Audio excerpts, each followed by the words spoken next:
구원의 확신 13번 영원한 상급 계시록 22장 1절 말씀. 또 저가 수정같이 맑은 생명수의 강을 내게 보이니 하나님과 및 어린 양의 보좌로부터 나서 저는 수정같이 맑은 생명수 강가에 제일 먼저 가보고 싶어요. 그 강가에는 무엇이 있나요? 생명나무가 있지요. 근데 이 생명수 강 발원지가 어디인지 아세요? 하나님과 및 어린 양의 보좌로부터 난다고 했지요. 어떻게 물 근원이 보좌에서부터 나올 수 있는지 정말 너무나 신기하지요. 보좌에 앉으신 예수님은 어떤 분이신지 말씀을 통해 먼저 상고해 볼까요? 요한복음 4장 14절에 내가 주는 물을 먹는 자는 영원히 목마르지 아니하리니 나의 주는 물은 그 속에서 영생하도록 솟아나는 샘물이 되리라. 예수님은 영생하도록 솟아나는 샘물이시고 생수의 근원이 되시고 발원지가 되시니까 정말 충분히 생명수 강을 이룰 수 있겠지요. 중국 황하강의 발원지는 해발 4,300m에 위치한 어링호수 위쪽에 있는 아주 작은 옹달샘 같은 곳인데 여기서 계속 물이 퐁퐁 솟아나서 5,464km나 되는 황하강을 이룬다고 해요.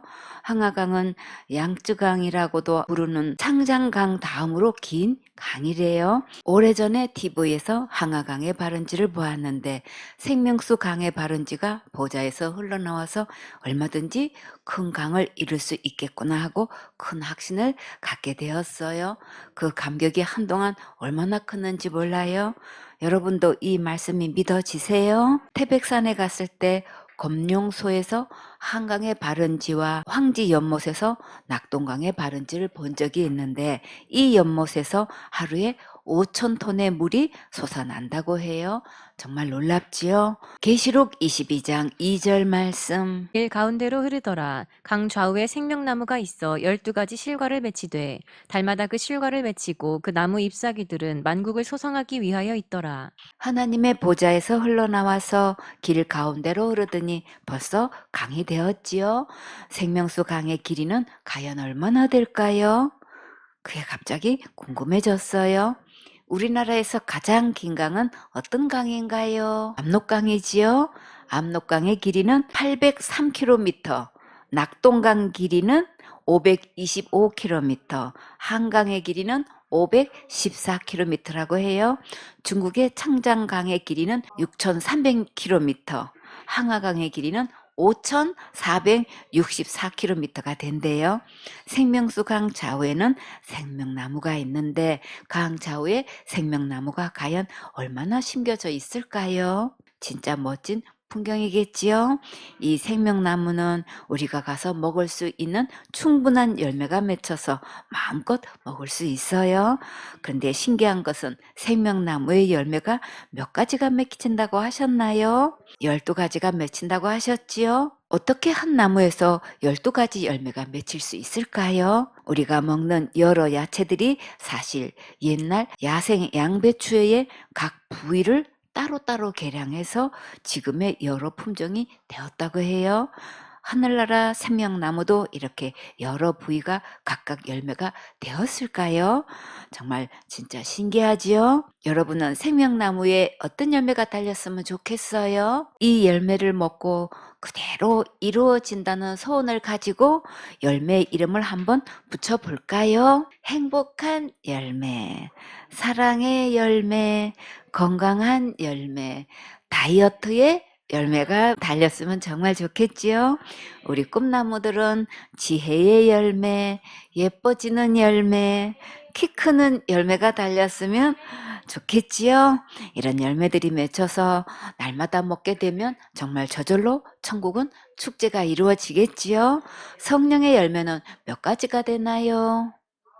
9가지가 되지요. 갈라디아서 5장 22절에 오직 성령의 열매는 사랑과 희락과 화평과 오래 참음과 자비와 양선과 충성과 온유와 절제니 이 같은 것을 금지할 법이 없느니라. 생명나무 열매를 먹으면 이런 효과들이 정말 저절로 나겠지요. 귤 속에는 비타민 C가 많고 골다공증에도 좋다고 해요. 갖가지 과일마다 다른 영양소들이 들어있어서 여름에 먹으면 좋은 과일이 있고 겨울에 먹으면 좋은 과일이 있지요. 자, 그러면 지금 여러분 안에 맺혀진 열매는 몇 가지가 있는지 볼까요? 구원의 열매, 죄사함의 열매, 하나님의 자녀된 열매, 의롭다함의 열매, 영생의 열매, 거듭남의 열매, 성령의 열매, 중생의 열매, 온전함의 열매, 거룩함의 열매, 생명책에 내 이름이 기록된 열매, 영원한 상급의 열매, 천국 상속 열매들이 맺혀 있지요. 이 세상의 열매는 한 철에 한 번 열리는데 천국의 생명나무는 몇 번 열매가 맺히나요? 달마다 맺히니까 12가지 열매가 12번 열리지요. 이스라엘 지파는 몇 지파인가요? 12지파지요. 예수님의 제자는 몇 명인가요? 12명이지요. 생명나무 열매도 12가지인데 이 12의 의미는 무엇일까요? 12은 하나님의 영광을 나타내는 숫자예요. 이 땅에서는 한 번 열매가 맺혔으면 1년을 또 기다려야 열매가 맺히는데 천국의 생명나무 열매는 다달이 맺히니까 신선한 생명 과일이 떨어지지 않고 충분히 먹고도 남겠지요. 생명나무 잎사귀는 어디에 쓸 수 있을까요? 만국을 소성하기 위하여 있다고 했지요. 소성하는 것은 까무리 쳤다가 다시 깨어나거나 중병을 치르고 난 뒤에 다시 회복되었을 때를 말하는 거예요. 만국을 소성시킨다는 것은 세계 모든 나라를 회복시키는데 치료하는 좋은 약재가 되니까 이것은 진짜 만병통치약이 되겠지요. 그러면 이 약효를 알려면 어떻게 하면 되나요? 먹어보면 알겠지요. 옛날에 약장수들이 동물들을 데리고 다니면서 재주를 부리게 하고 약을 팔았지요. 그러나 진짜 명약은 조용히 한마디만 하면 돼요. 뭐라고 하면 되나요? 잡사만 봐. 복용만 하면 효과가 나타나니까 소문이 금방 나지요. 생명나무 잎은 만국을 소성케 하는 만병통치약이라 먹기만 하면 효과가 금방 나겠지요.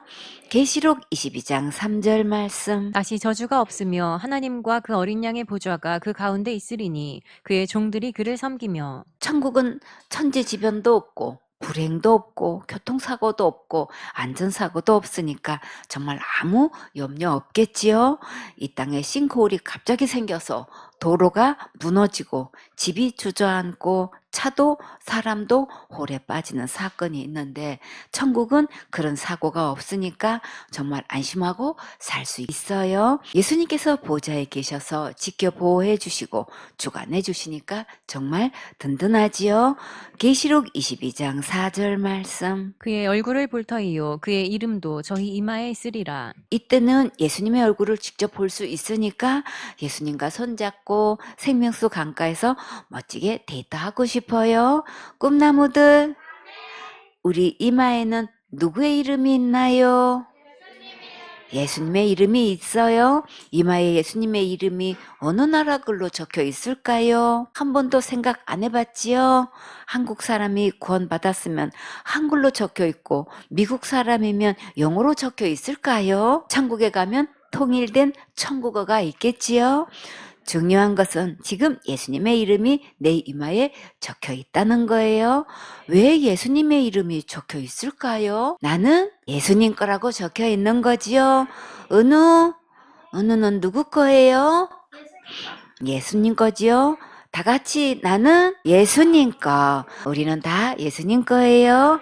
계시록 22장 5절 말씀. 다시 밤이 없겠고 등불과 햇빛이 쓸데없으니 이는 주 하나님이 저희에게 비추심이라. 저희가 세세토록 왕노릇하리로다. 캄캄한 밤에 혼자 다니면 정말 무섭지요.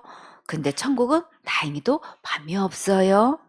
그러면 등불도 필요 없겠지요. 천국에는 햇빛도 쓸 데가 없어요. 왜 그럴까요? 빛 대신 하나님께서 비춰주시기 때문에 햇빛도 필요 없고 등불도 필요 없어요. 그러면 밤에만 필요한 모든 물품들도 다 없어지겠지요. 요한일서 1장 5절에 우리가 저에게서 듣고 너희에게 전하는 소식이 이것이니 곧 하나님은 빛이시라. 그에게는 어두움이 조금도 없으시니라. 하나님은 빛의 근원이시기 때문에 어둠이 조금도 없으셔요. 제일 신나는 것은 우리가 천국에서 세세토록 왕노릇하는 거예요. 정말 신나지요? 다 같이 찬양.